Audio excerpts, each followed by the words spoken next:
What a monumental 48 hours for Donald J. Trump. The Trump trial trifecta, but don't worry, it's interrupted. But we'll start here.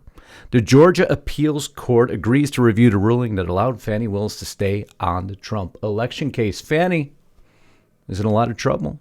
At least it appears that way. The move seems likely to delay the case, and it's the second time in many days the former president has gotten a favorable ruling that could push any future trials beyond the November election. And that is the key here, because all they're trying to do is keep him off the campaign trail. Stormy Daniels playing her part. You got to love this.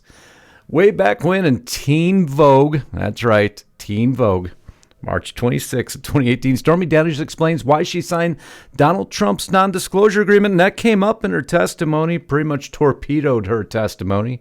If you weren't doing it for profit, then why did you sign a non-disclosure that gave you $130,000 for profit?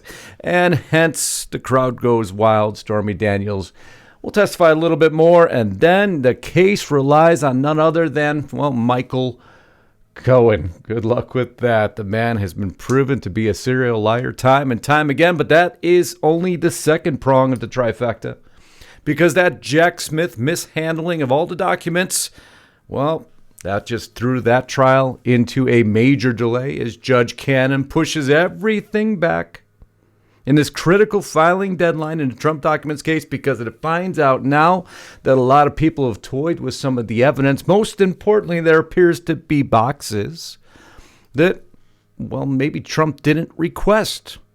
Boxes of documents that were simply sent. Boxes of documents that were out of the control of Trump, and then the FBI rearranged what it appears now some of those documents. So how do you know what Trump is responsible for or not? The case gets punted, but that's not enough for the Department of Justice or the FBI, now is it? No, because almost simultaneously, they come out with a whole new January 6th arrest announcement. And that's the story I'm going to cover for you in just 1 minute.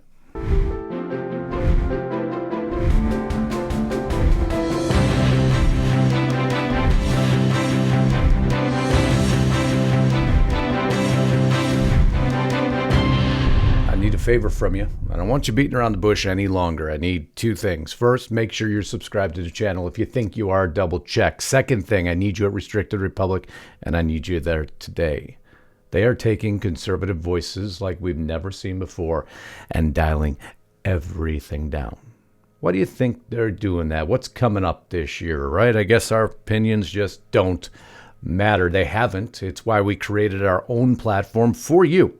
It's why we did this, so we can give you all the news. No commercials, no interruptions, unfiltered, uncensored. Lisa Haven and me, day in and day out, providing you everything you need to know to navigate this horrific political landscape. But I need you there to support us so we can continue it moving forward. Right now, use discount code INDEPENDENCE at monthly checkout. Discount code INDEPENDENCE, monthly checkout, restrictedrepublic.com. $4 a month, each month for 2 years, plus 14 days for free. Because once you're there and you see the community page and you're talking with like-minded individuals, don't worry, some will challenge you. That's what they're there to do. That's what we like, an open discourse, open communication that only exist at restrictedrepublic.com. If you're not there, you're missing it. So to not miss it, discount code INDEPENDENCE, monthly checkout. Get there today.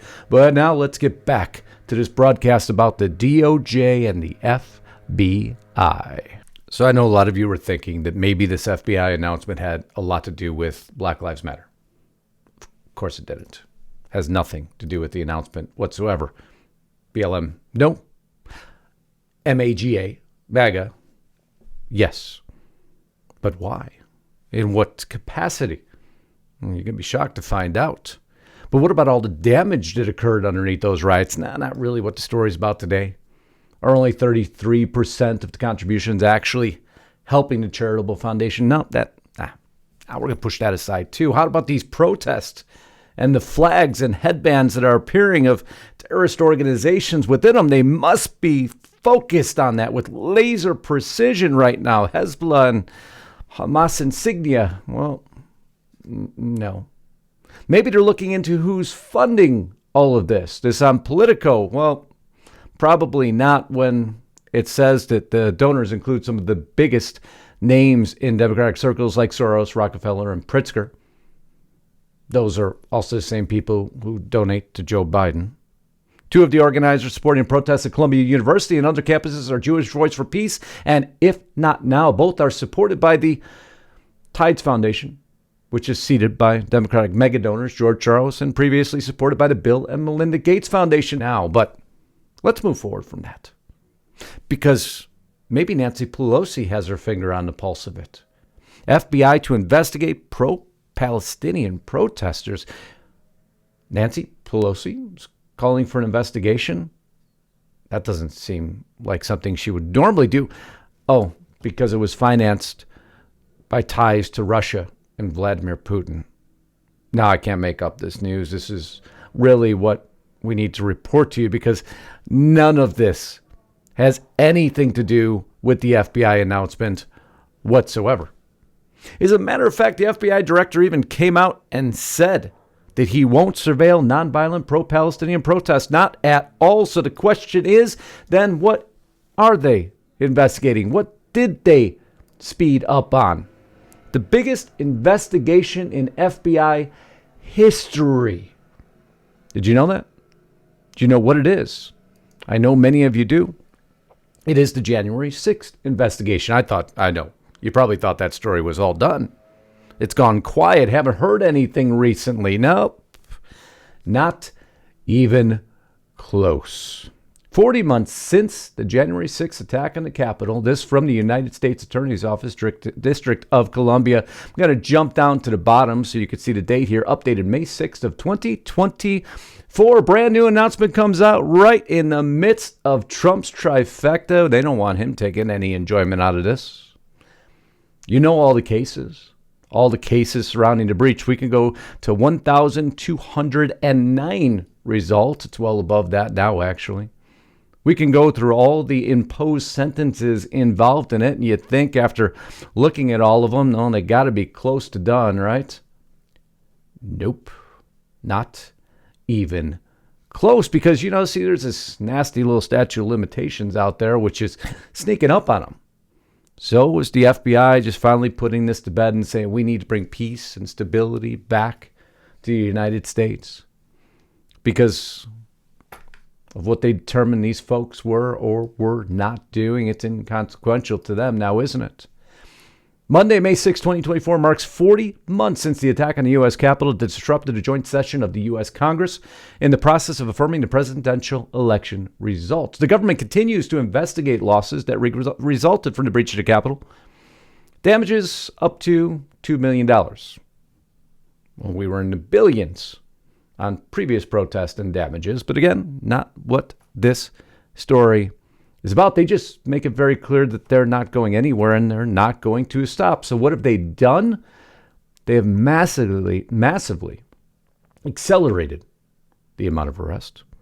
Arrests running at nearly double the rate of 2023 and 2022.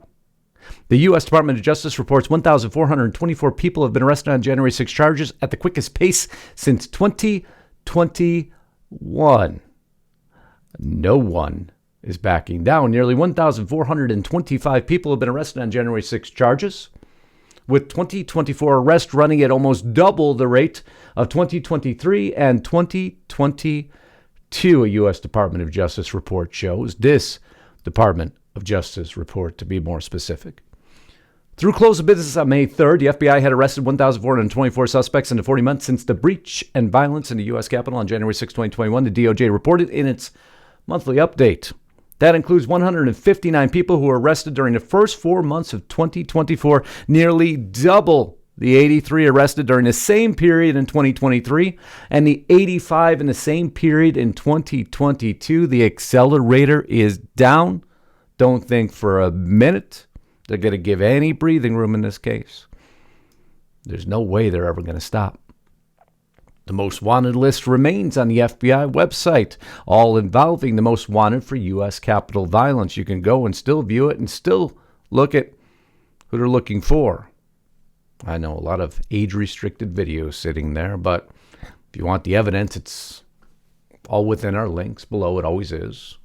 Go to justusknight.com, or more importantly, go to restrictedrepublic.com, where you'll find everything we do. But there's more on this report. Nearly 885 defendants have had their cases adjudicated, with 61% sentenced to prison time, 19% given home detention, and 3.5% given some combination of the two. 61 plus 19, play along here, 80 plus 3.5, 83.5% conviction rate. Every defendant who opted for a jury trial had been found guilty of at least some charges lodged against them. Only 3 defendants have been acquitted of all charges. Those cases involve bench trials. The rate of arrests picked up during the last quarter of 2023 and continued through 4 months of 2024 because they're racing against the clock, the statute of limitations. The Supreme Court, however, may have a trick up their sleeve. May make everything go in a complete U-turn. On April 16th, the U.S. Supreme Court heard oral arguments on a challenge to the DOJ's no-vel use of a corporate fraud statute to prosecute J6 protesters with a 20-year felony. The Supreme Court said on December 13th of 2023 that it would take up the January 6th defendant Joseph W. Fisher's challenge to the use of Code 18 U.S. Code Section 1512C2 to prosecute January 6th defendants. We covered the case multiple times. Go to Restricted Public, see all the videos. If you're there already, enjoy them all. If the High Court strikes down the use of the law for January 6th applications, it could upend the aforementioned 355 cases and land a blow to the DOJ's prosecution efforts. However, prosecutors have indicated they could seek sentencing enhancements on other charges or request that prison sentences be served consecutively as ways to ensure the defendants still serve time behind bars. For many offenses that don't differ from any other charges that have been levied against others that were put in jail for a night and let go the next morning, but not these folks. This is much different. And the FBI and the DOJ have only accelerated the pace of arrests as they're watching the Trump cases crumble, and as they're realizing that Trump may soon be back in office. It's looking more and more likely every day as he goes through his trifecta of 3 cases, major cases against him, falling apart. What does our Justice Department do? They accelerate their investigations. No one's going to lay off the throttle going all the way into this election. You can be guaranteed. But right now, when you have the blob running to do everything that they've been looking to do and get it done before Trump takes office, we all got to sit down, hold on, and stay here so I can continue to bring you updates like this that, well, they fall on deaf ears in the mainstream media. This isn't kind of shocking, though, in actuality, if you think about it. Wouldn't they be the first ones that would want to report on this? Nah, right now they're too focused on Stormy Daniels. Not anything else of any real substance. But we are here. We love you all. Can't thank you enough for being here today. Until next time, Godspeed and God bless. Justus Knight, signing out.